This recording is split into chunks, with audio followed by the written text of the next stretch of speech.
Hello friends. अब हम लोग हमारा एक न्यू चैप्टर स्टार्ट करने वाले and that chapter is your inventories. ठीक है। अब बच्चों, पहले मैं आपको इस चैप्टर के बारे में खास बात बता दूं। ये चैप्टर फिक्स टू फिक्स हमारे एग्जाम में आता है फॉर 5 मार्क्स। ओके, 5 मार्क्स के लिए ये चैप्टर पूछा जाएगा, बोले तो पूछा ही जाएगा। ओके। अब बच्चों, ये पर्टिकुलर इन्वेंट्रीज का जो चैप्टर है ये छोटा सा चैप्टर है, बट 5 मार्क्स पक्के निकाल के दे सकता है if you are concentrating it well. अब ध्यान रखना, पहले तो हमें इन्वेंट्रीज इस टर्म का मीनिंग समझना होगा। तो बच्चों, एज सच कोई बहुत भारी टर्म नहीं है, इसका मीनिंग होता है आपका स्टॉक। ओके, इन्वेंट्रीज का मतलब क्या होगा बताना, स्टॉक। अब बहुत बार ऐसा भी हो जाता है, हम लोग कॉमन पैरेलल्स में स्टॉक स्टॉक ये वर्ड सुनते रहते हैं, बट हमारे सामने अगर कभी डायरेक्टली इन्वेंट्रीज आ गया तो हमारे तारे जमीन पे आ जाते। ओके, हमें पता ही नहीं चलता कि ये एग्जैक्टली क्या वर्ड है और ये किसके बारे में बात चल रही है। तो अब ध्यान रखना, आगे सोफेस्टिकेटेड लैंग्वेज में आपके स्टॉक को, आपके क्लोजिंग स्टॉक को क्या बोला जाएगा, इन्वेंट्रीज बोला जाएगा। ओके, ये बात माइंड में रखना। अब बच्चों, किसी भी बिजनेस के लिए क्लोजिंग स्टॉक होना या उसके बिजनेस में स्टॉक पड़ा रहना, it is a common thing. ये कॉमन चीज होती है कि उसके बिजनेस में क्या पड़ा है, स्टॉक पड़ा हुआ है। ठीक है, लेकिन एक बात याद रखना, आपके बिजनेस के अकॉर्डिंग आपका स्टॉक चेंज होते रहता है। ओके, जैसे अगर एक ट्रेडिंग कंसर्न है, ओके, एक कोई ट्रेडिंग कंसर्न है। ट्रेडिंग कंसर्न का मतलब क्या होता है बच्चों, कोई एक बंदा है जो कुछ गुड्स लाता है और कुछ गुड्स बेच देता है। अब जैसे मैं हूं, मान के चलो मैं लैपटॉप्स कंप्यूटर वगैरह का डीलर हूं, तो मैं क्या करूंगा, मैं लैपटॉप कंप्यूटर परचेस करूंगा और वही उठा के सेल कर दूंगा। तो what I am doing, I am doing trading. मैं ट्रेडिंग कर रहा हूं। बात समझ में आ गई? तो बच्चों, मैं अगर सिर्फ लैपटॉप ला रहा हूं, लैपटॉप बेच रहा हूं, तो मेरे लिए स्टॉक क्या रहेगा, तो मेरे लिए स्टॉक ये लैपटॉप्स वगैरह रहेंगे जो कि फिनिश्ड गुड्स है। जो कि क्या है बताना, फिनिश्ड गुड्स है। आपको स्टॉक वगैरह बताने के पहले मैं एक चीज बताना चाहूंगा, there can be 3 types of stocks. Okay, 3 type के स्टॉक हो सकते हैं या 4 टाइप के पकड़ सकते हो। ओके, सबसे पहला आपका फिनिश गुड्स का स्टॉक हो सकता है।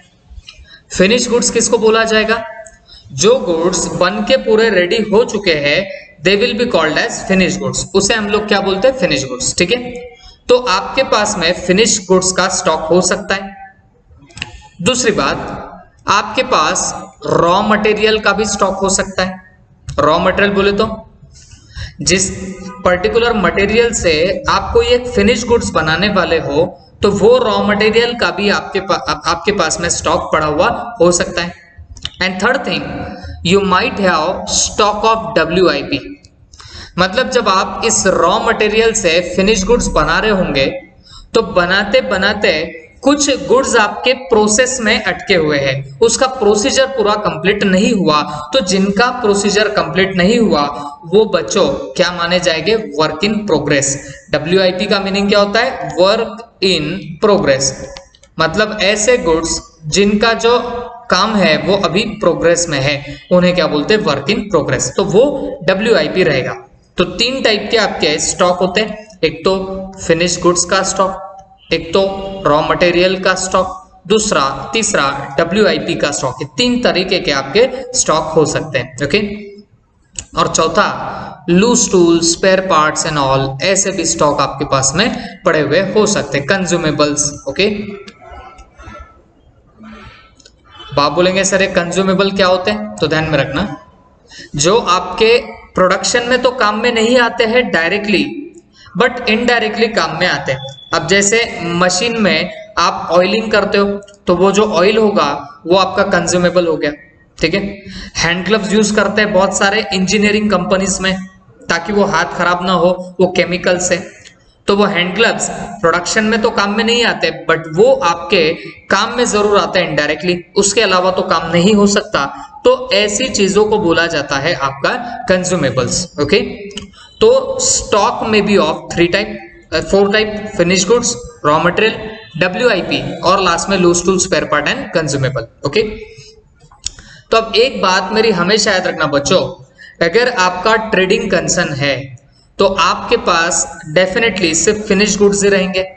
अब जैसे मैं लैपटॉप का व्यापारी हूं, लैपटॉप का बिजनेस करता हूं, तो मेरे पास लैपटॉप आएंगे और वही लैपटॉप जाएंगे, और लैपटॉप आपको नहीं लगता कि एक फिनिश गुड्स है, तो दैट इज वाई हम लोग बोल सकते हैं कि जब भी आपकी कोई ट्रेडिंग कंसर्न रहेगी तो वहां पे फिनिश गुड्स का ही आपके पास में स्टॉक देखने मिलेगा। लेकिन अगर आप मैन्युफैक्चरिंग कंसर्न हो, मतलब आप लोग अगर मैन्युफैक्चरर हो, तो आपके पास फिनिश गुड्स का भी स्टॉक हो सकता, आपके पास रॉ मटेरियल का भी स्टॉक हो सकता, आपके पास WIP का भी स्टॉक हो सकता है, आपके पास तीनों टाइप के स्टॉक हो सकते हैं। ओके, तो डिपेंडिंग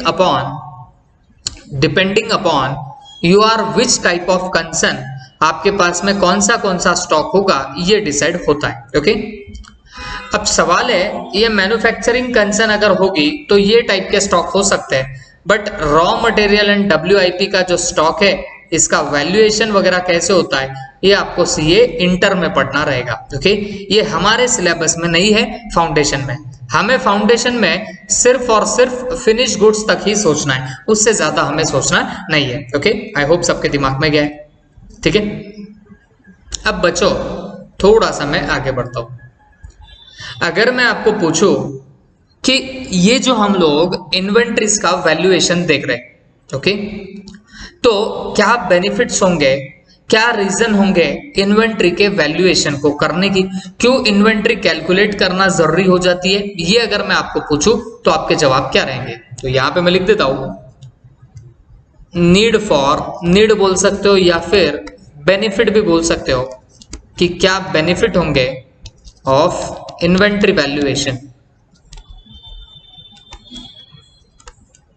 तो आप लोग जो भी इन्वेंट्री वैल्यूएशन करते हो तो उसकी पहली बात तो क्या नीड है और उसका क्या बेनिफिट है, ये अगर हम लोग निकालने की कोशिश करें तो फिर सवाल ये उठता कि हमें ये भी चेक करना पड़ेगा कि भाई ये इसमें क्या क्या नीड्स रहेंगी और क्या क्या बातें रहेगी। ओके, तो बच्चों नीड में मैं सबसे पहली आपको नीड बताऊंगा determination of income. Determination of what? Income. Okay,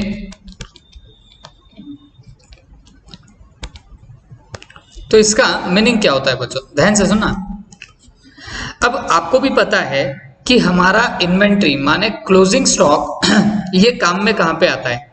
तो अगर मैं रफली पूछूं तो आप बोल देंगे सर ये जो आप ट्रेडिंग अकाउंट बनाते हो इसके क्रेडिट में हम लोग लिख देते हैं क्लोजिंग स्टॉक। ओके, तो बच्चों आपको नहीं लगता कि ये क्लोजिंग स्टॉक आपका जब तक नहीं आएगा तब तक आप इनकम डिटरमाइन कर ही नहीं पाओगे, क्योंकि जब आप लोग क्लोजिंग स्टॉक क्रेडिट में डालोगे तभी तो आपको यहाँ पे आपका GP मिलता है। ओके, और अदरवाइज फिर तो आपको यहाँ पे ग्रॉस प्रॉफिट मिलेगा ही नहीं। ओके, तो एक बात हमेशा याद रखना, डिटर्मिनेशन ऑफ इनकम के लिए आपका ये निकालना काफी इंपॉर्टेंट होता है, इन्वेंट्री वैल्यूएशन करना जरूरी होता है। ओके, दूसरी बात, आपको फाइनेंशियल पोजीशन अगर जाननी है, ठीक है, फाइनेंशियल पोजीशन जब भी आपको जाननी है तो बच्चों उसके लिए भी आपके लिए क्या इंपॉर्टेंट होता है बताना, उसके लिए भी आपको इन्वेंट्री वैल्यूएशन जरूरी होता है।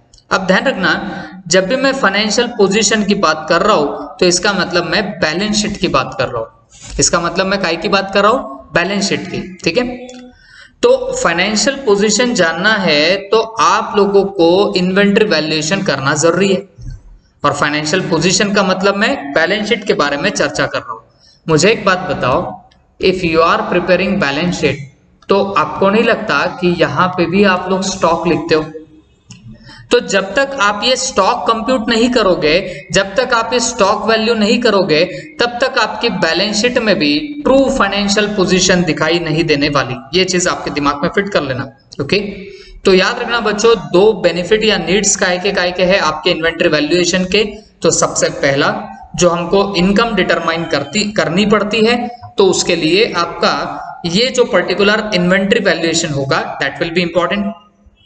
दूसरी बात, जो आपको फाइनेंशियल पोजीशन निकालनी है तो वो भी आपको कहीं ना कहीं बदौलत इन्वेंट्री के ही निकालनी पड़ेगी, इन्वेंट्री का ही उसमें सपोर्ट रहेगा। ओके, तो मेरे हिसाब से आप लोगों को ये दो बातें यहाँ पे क्लैरिफाई हो चुकी है। ओके, तो सबसे पहला determination of income and second financial position, that is balance sheets वगैरह भी आप लोग वहां पे प्रिपेयर कर रहे हो। ओके, तो ये दो बातें हम लोगों ने यहाँ देख रखी।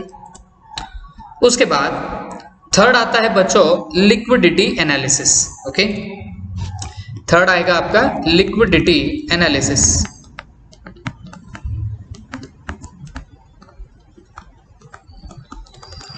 अब ये लिक्विडिटी एनालिसिस एग्जैक्टली होता क्या है, तो ध्यान रखना बच्चों, आपके बहुत सारे कैलकुलेशंस होते हैं। Okay, there are lots of calculation of ratios वगैरह वगैरह। तो ये जो रेशियोज वगैरह है बच्चों, तो ये जब भी आप लोग निकालने जाओगे तो स्टॉक उसमें काफी इंपॉर्टेंट होता है। स्टॉक के थ्रू ही आप लोग रेशियोज वगैरह निकाल सकते हो। तो याद रखना, ये लिक्विडिटी एनालिसिस मतलब कुछ रेशियोज होते हैं, वो भी निकालने में आप लोगों को ये स्टॉक काफी इंपॉर्टेंट होता है, माने आपका इन्वेंट्री आपको काफी यहाँ पे यूजफुल रहेगा। ओके, और उसके अलावा statutory compliances. Okay, statutory compliances क्या होता है ये स्टैट्यूटरी कंप्लायंसेस? तो इसका मीनिंग इज दैट बच्चों कि हमारे इंडिया में हमारे जो कंपनीज एक्ट है और जो भी पर्टिकुलर एक्ट होगा तो वो हमें रिक्वायरमेंट डालता है स्टॉक को वैल्यू करने की। ओके, कंपनीज एक्ट पूछता है स्टॉक का वैल्यू कितना है, इवन इनकम टैक्स जो है वो भी पूछता है आपके स्टॉक का वैल्यू, इवन आपका जो जीएसटी है ये भी आपके स्टॉक की वैल्यू पूछता है। तो इन शॉर्ट आपके ये तीन स्टैट्यूट्स, स्टैट्यूट का मतलब होता है लॉ, ये तीन लॉ जो है ये आपको पूछते हैं आपके स्टॉक की वैल्यू। तो जब ये हमें स्टॉक की वैल्यू पूछने वाले हैं तो डेफिनेटली हम लोगों को क्या करना पड़ेगा बच्चों, स्टॉक को प्रॉपर वैल्यू करना ही पड़ेगा। ओके, तो this are all about this your need और बेनिफिट ऑफ इन्वेंट्री वैल्यूएशन। तो इन्वेंट्री वैल्यूएशन के हम लोगों ने क्या करते हैं बच्चों, ऐसे 4 पॉइंट्स यहाँ पे देख रखे। सबसे पहला डिटर्मिनेशन ऑफ इनकम होता है, सेकेंड फाइनेंशियल पोजिशन में हेल्प करेगा, थर्ड लिक्विडिटी एनालिसिस में हेल्प करेगा, फोर्थ स्टैट्यूटरी कंप्लायंसेस में भी ये काम में आता है। ओके, तो ये हम लोगों ने यहाँ पे 4 पॉइंट्स ऑफ नीड्स देख लिए। Okay, need and benefit of your inventory valuation. I hope सबके दिमाग में गया होगा। ठीक है, अब बच्चों इसके बाद हम लोग और थोड़ा सा आगे बढ़ते हैं। तो बच्चों हमारा अगला पार्ट रहेगा वो रहेगा वैल्यूएशन ऑफ इन्वेंट्रीज का। Okay, valuation of inventories. तो अब this is our next part जो हम लोगों को अब यहां से आगे देखना रहेगा, वैल्यूएशन ऑफ व्हाट, इन्वेंट्रीज। तो बच्चों मेरी एक बात ध्यान में रखना, वैल्यूएशन ऑफ इन्वेंट्रीज अगर आप लोगों को कोई पूछे कि बताओ कि वैल्यू ऑफ इन्वेंट्री कैसे निकालोगे या इन्वेंट्रीज का वैल्यूएशन कैसे निकालोगे, ये अगर आपके सामने सवाल आ जाए तो आपने बोलना साहब हम इन्वेंट्रीज को वैल्यू करते हैं लोअर ऑफ द टू पे, लोअर ऑफ द टू पे हम लोग रिकॉर्ड करते हैं इन्वेंट्रीज को। कौन से लोअर ऑफ टू, कॉस्ट और NRV, whichever is lower. Okay, NRV का मतलब क्या होता है, net realisable value. Okay, net realisable value जो होगी that will be called as your what, NRV. ठीक है, तो याद रखना बच्चों जो वैल्यूएशन ऑफ इन्वेंट्रीज होगा तो वो लोअर ऑफ द टू पे होगा, इन दोनों में से जो छोटा रहेगा उस पे आपका इन्वेंट्रीज हमेशा वैल्यू होता है। इन्वेंट्रीज का मतलब मैंने आपको पहले भी बता चुका हूं, दैट इज स्टॉक। तो स्टॉक वैल्यू होगा लोअर ऑफ द टू पे, किसके किसके, कॉस्ट और एनआरवी। ठीक है, that is net realisable value. तो अगर कोई स्टॉक की कॉस्ट कम है एनआरवी से तो कॉस्ट पे रिकॉर्ड होगा, अगर स्टॉक की एनआरवी कम है कॉस्ट से तो एनआरवी पे रिकॉर्ड होगा।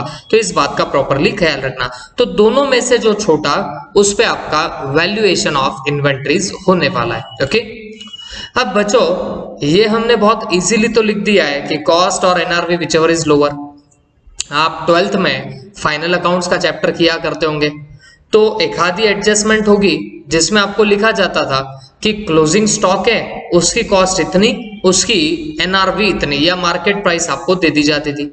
तो आपको ये बताया जाता था कि दोनों में से जो छोटा होता है उस पे आपको उसे रिकॉर्ड कर देना पड़ता है। ओके, तो वो तो एकदम सीधी सी बात थी।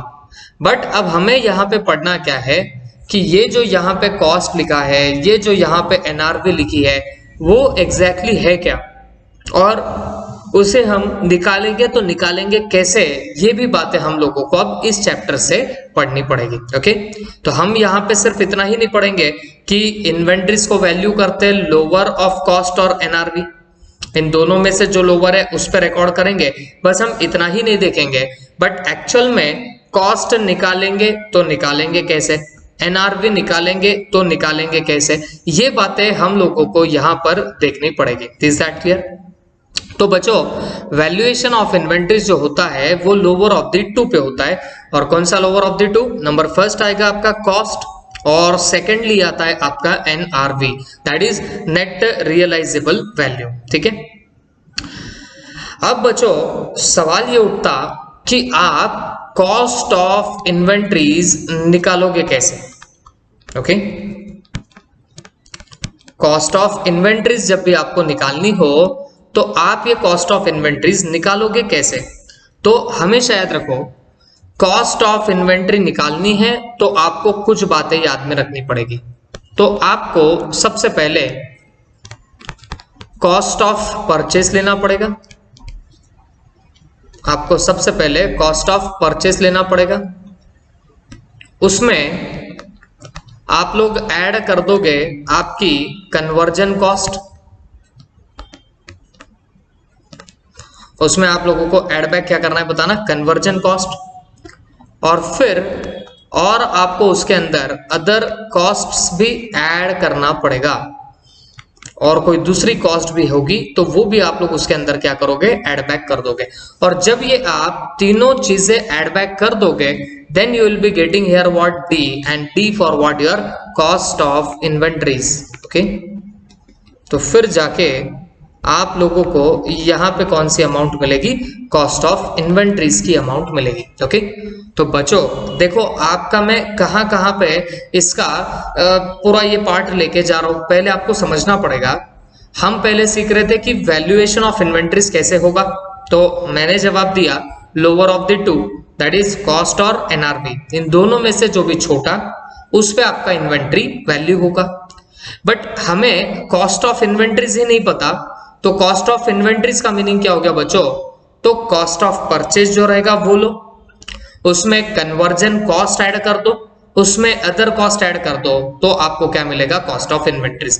आई नो वेरी वेल आपको इन तीन में से ABC शायद आपको इतने अच्छे से नहीं समझ में आए कि इसका मीनिंग क्या होता, but let me tell you very clearly बच्चों, ये सब बातें मैं आपको बताऊंगा। ओके, बट अब उसके पहले हमें एनआरवी को भी एक बार समझ के ले लेना चाहिए। तो कॉस्ट आ जाएगी और यहाँ पे एनआरवी लिखा के दे दूंगा, फिर हम लोग उसके इंडिविजुअल आइटम्स को समझने की कोशिश करते हैं। ओके, तो कॉस्ट ऑफ इन्वेंट्रीज के लिए क्या क्या बोला, cost of purchase, conversion cost and other cost, ये तीन चीजें उसके अंदर आप लोग ले लोगे। ठीक है, अब इसके बाद यहां पे आता है आपका नेट रियलाइजेबल वैल्यू।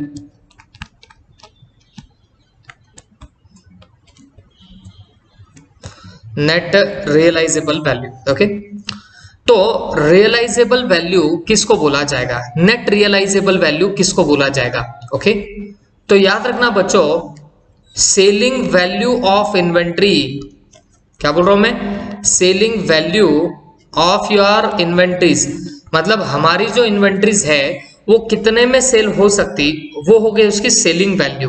तो वो आप वहां पे ले लो और उसमें से डिडक्ट कर देना आपके सारे सेलिंग एक्सपेंडिचर्स। ओके, मतलब इन्वेंट्रीज को बेचने के लिए जो भी कॉस्ट लग सकती है, बेचने के लिए जो भी खर्चा लग सकता है, वो खर्चा भी आप डिडक्ट कर दो।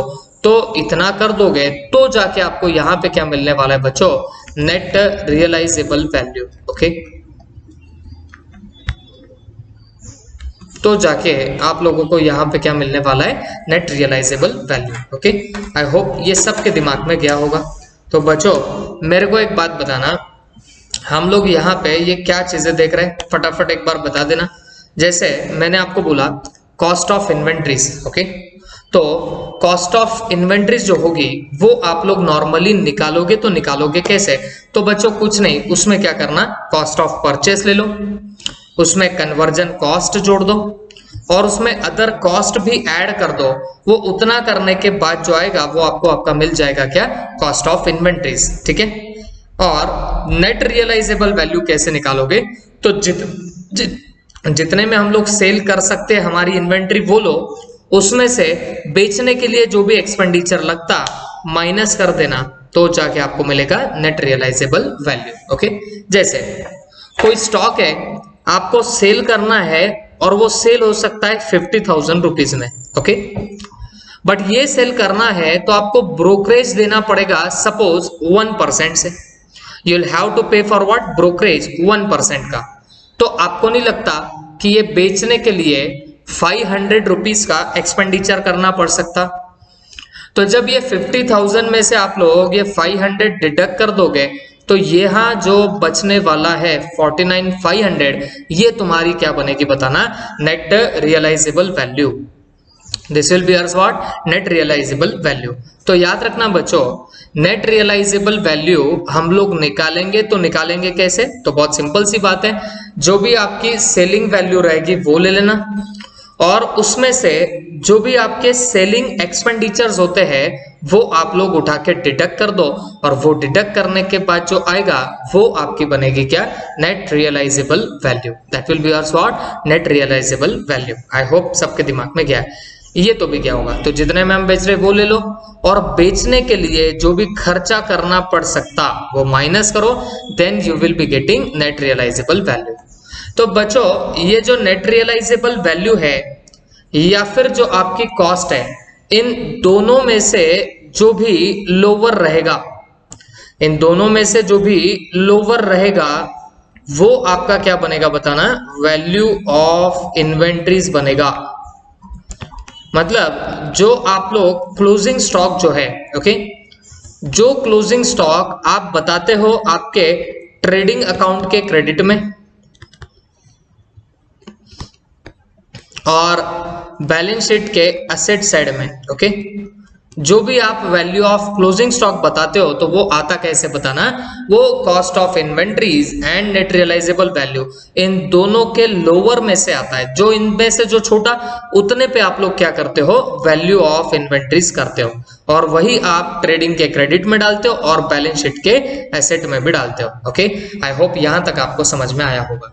देखो ये तो मैंने विद एग्जांपल भी समझा दिया, नेट रियलाइजेबल वैल्यू मतलब जितने में हम हमारा स्टॉक बेच सकते वो लो, वो वैल्यू लो और उसमें से डिडक्ट कर देना हमें बेचने के लिए जो भी एक्सपेंडिचर्स लगेंगे वो, तो जाके आपको मिलेगी net realisable value. Okay, I hope सबके दिमाग में गया। और अब बात करते हैं कॉस्ट ऑफ इन्वेंट्रीज की। तो कॉस्ट ऑफ इन्वेंट्रीज अगर निकालनी है तो आप लोगों को तीन चीजें जोड़नी पड़ेगी, ये तीन बातें आपको ऐड करनी पड़ेगी। कौन कौन सी बातें बच्चों? सबसे पहला cost of purchase, second conversion cost and third other cost. ये तीन चीजें जोड़ो तो जाके आपको कॉस्ट ऑफ इन्वेंट्रीज मिल जाएगा। ओके, अब बच्चों हमें अब ये इंडिविजुअल आइटम को यहां से समझ के लेना पड़ेगा।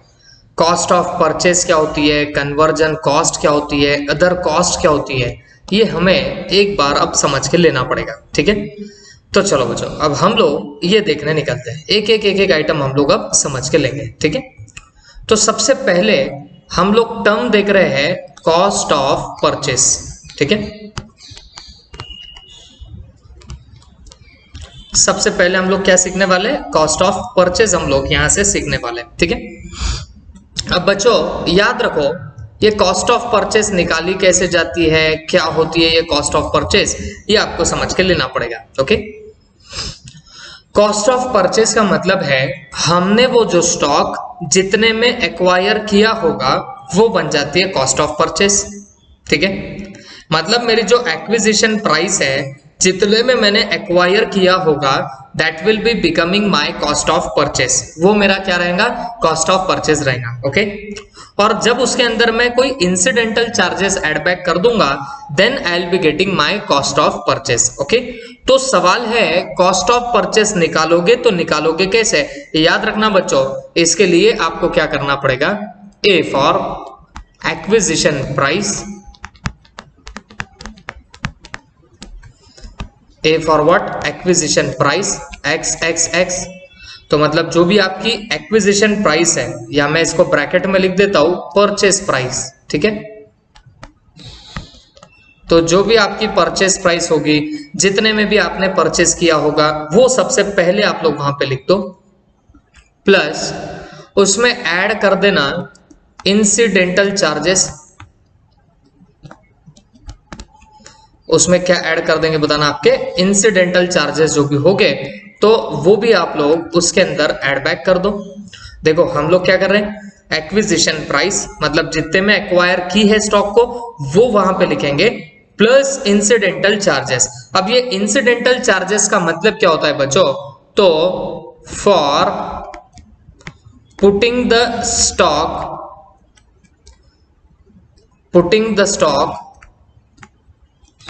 to its present location and condition at factory। इसका मीनिंग क्या हुआ, इसका मीनिंग यही हो गया कि जो भी आपके स्टॉक को उसके प्रॉपर कंडीशन में, मतलब फैक्ट्री में लाने तक का जो भी एक्सपेंडिचर किया जाएगा, वो सारा की सारा इंसिडेंटल चार्जेस आप लोग ऐड करोगे। मतलब अगर मान लो यहाँ पे कोई एक वेंडर बैठा है और यहाँ पे हमारी फैक्ट्री है, ओके, और हमने परचेस किया है स्टॉक इस बंदे से, तो परचेस किया है तो एक्विजिशन प्राइस तो जरूर कॉस्ट होगी, ये तो कॉस्ट होने ही वाली है, बट ये वेंडर के जगह से फैक्ट्री में स्टॉक आने तक का यहाँ पे बीच में जितना भी एक्सपेंडिचर होता, वो सब एक्सपेंडिचर आप लोग क्या करते हो, कॉस्ट के अंदर ऐड कर देते हो। ओके, मेरी बात ध्यान से सुनना बच्चों, आपको स्टॉक को उसके वर्किंग कंडीशन में, प्रेजेंट लोकेशन में, फैक्ट्री में लाने तक का जितना भी एक्सपेंडिचर होगा, उतना आपको ऐड कर देना पड़ेगा आपके एक्विजिशन प्राइस के अंदर। ओके, और फिर यहां पे आती है सब टोटल, यहां पे आती है क्या, सब टोटल सी में, और फिर डी में से आप डिडक्ट कर देते हो, यहां से माइनस कर देते हो रिबेट्स, डिस्काउंट्स, ड्रॉबैक्स। ओके, तो इन सब चीजों का क्या किया जाएगा बच्चों, तो इन सब चीजों का डिडक्शन किया जाएगा, और इतना करने के बाद फिर आपको यहाँ पे क्या मिलता है बच्चों, तो आप लोगों को यहाँ पे आपका कॉस्ट ऑफ परचेस मिलेगा, you will be getting yours what, cost of purchase over here. ठीक है, तो ये होता है तरीका आपके कॉस्ट ऑफ परचेस को निकालने का। सीधी सीधी सी बात है बच्चों, हम लोग सीख क्या रहे हैं ये आपको समझ में आना चाहिए।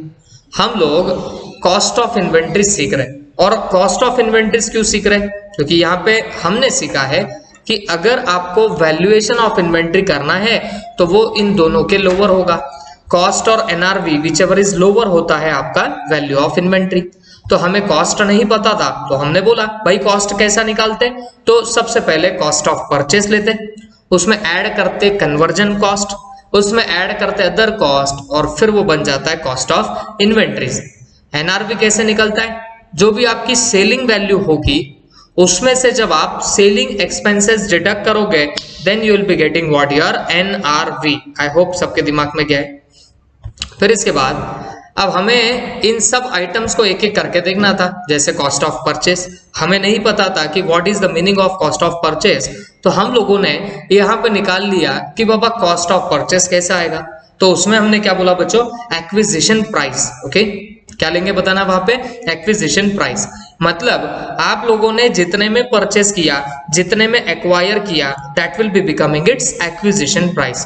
तो वो आप लोगों ने वहां पे उठा के बाहर डाला, उसमें और ऐड हो जाएंगे आपके इंसिडेंटल चार्जेस, मतलब स्टॉक को आपके फैक्ट्री में लाने तक का जितना भी एक्सपेंडिचर होगा, you will have to add it back. आपको उसे भी ऐड बैक करना पड़ेगा। ओके, और इतना करने के बाद जो भी रिबेट, डिस्काउंट, ड्रॉबैक्स होंगे, ये सब ऐसा पकड़ के चलो जो प्राइस को कम करते हैं। ओके, जो भी परचेस प्राइस है उसे कम करने की ये चीजें हैं, रिबेट, डिस्काउंट एंड ड्रॉबैक। तो क्योंकि इससे परचेस प्राइस कम होती है तो वो भी आप लोग क्या करोगे बताना, डिडक्ट करोगे। ओके, और एक एक चीज याद रखना बच्चों रिगार्डिंग टैक्सेस। टैक्सेस दो टाइप के हो सकते हैं, जिनकी रिकवरी हो सकती है और जिनकी रिकवरी नहीं होगी। ओके, तो दो टाइप के टैक्सेस है। अगर रिकवरी हो सकती, not to be added. Okay, not to be added मतलब अगर कोई टैक्स है जिसका आपको बेनिफिट बाद में मिल सकता, जैसे जीएसटी होता है, ये रिकवरेबल होता है। ओके, तो जो भी टैक्सेस आपके रिकवरेबल है तो हमेशा याद रखना इसको आप कभी ऐड मत करना। किसमें? इस एक्विजिशन प्राइस में आपको इसको ऐड नहीं करना पड़ता है। बट अगर किसी पर्टिकुलर टैक्स की रिकवरी पॉसिबल ना हो तो उसे जरूर ऐड किया जाता है आपके परचेस प्राइस में। ओके, तो ये भी बात आप लोग हमेशा हमेशा याद रखना। ठीक है, तो कॉस्ट ऑफ परचेस से रिलेटेड जितनी बातें हो सकती थी बच्चों, मैंने आप लोगों से सबसे ये बातें डिस्कस कर चुका हूं। ओके, आई होप सबके दिमाग में गया ही होगा।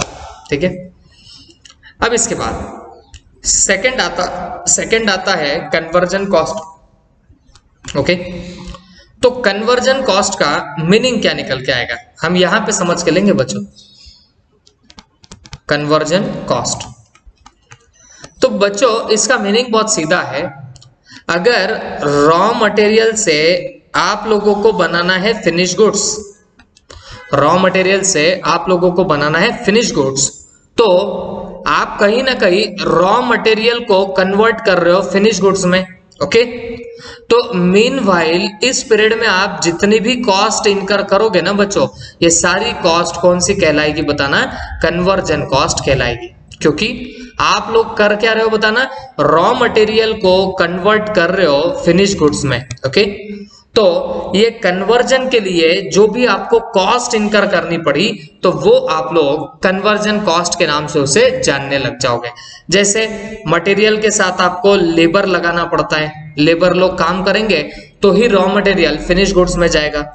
इसके अलावा ओवरहेड्स होता है, ओवरहेड्स मतलब होता है इनडायरेक्ट एक्सपेंसेस। ओके, तो इतना आपको याद रखने की जरूरत भी नहीं है, बट सिर्फ इतना ध्यान में लो, रॉ मटेरियल से फिनिश गुड्स अगर आपको बनाना है तो बीच में जो भी कॉस्ट इनकर करनी पड़ती उस कॉस्ट को हम लोग क्या नाम देते, कन्वर्जन कॉस्ट नाम देंगे। ठीक है, तो उसे हम लोग क्या नाम देने वाले, कन्वर्जन कॉस्ट नाम दे देंगे। ठीक है, तो मैंने आपको यहां से कॉस्ट ऑफ परचेज भी बता चुका हूं और मैंने आपको कन्वर्जन कॉस्ट भी अभी अभी बता चुका हूं। ठीक है, अब इसके अलावा अदर कॉस्ट की बारी आती है बच्चों।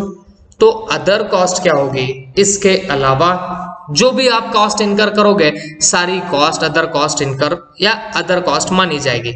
और main thing you should note that factory में लाने तक का जितना भी कॉस्ट और भी कोई आया तो वो भी आप लोग क्या करोगे बच्चों, तो वो भी आप लोग ऐड बैक कर दोगे। ओके, या हम उसे भी क्या बोलने वाले बच्चों, आपकी कॉस्ट ऑफ इन्वेंट्री बोलेंगे। ठीक है, तो कॉस्ट ऑफ इन्वेंट्रीज में ऐसे आपके ये 3 आइटम्स आ जाते हैं। ओके, और कौन कौन से 3 आइटम्स आएंगे बच्चों, सबसे पहला आएगा कॉस्ट ऑफ परचेसेस, फिर आएगी आपकी कन्वर्जन कॉस्ट, फिर आएंगे आपके अदर कॉस्ट, फिर आएंगे आपके कॉस्ट ऑफ इन्वेंट्रीज। ठीक है, तो जाके आपको मिलती है कॉस्ट ऑफ इन्वेंट्रीज। तो अदर कॉस्ट का मतलब क्या है, एसेट को पुट टू यूज करने तक का, या मैं बोलूंगा वो पर्टिकुलर स्टॉक को फैक्ट्री में लाने तक का जो भी एक्सपेंडिचर होगा सारा के सारा एड बैक हो जाएगा। ओके, ये आई होप सबके दिमाग में गया होगा। This is about your this particular cost of inventories. ठीक है, चलो आई होप सबके दिमाग में गया। और बच्चों बस ऐसे ही हमें ये चैप्टर अब आगे तक कंप्लीट करना पड़ेगा। Okay, thank you.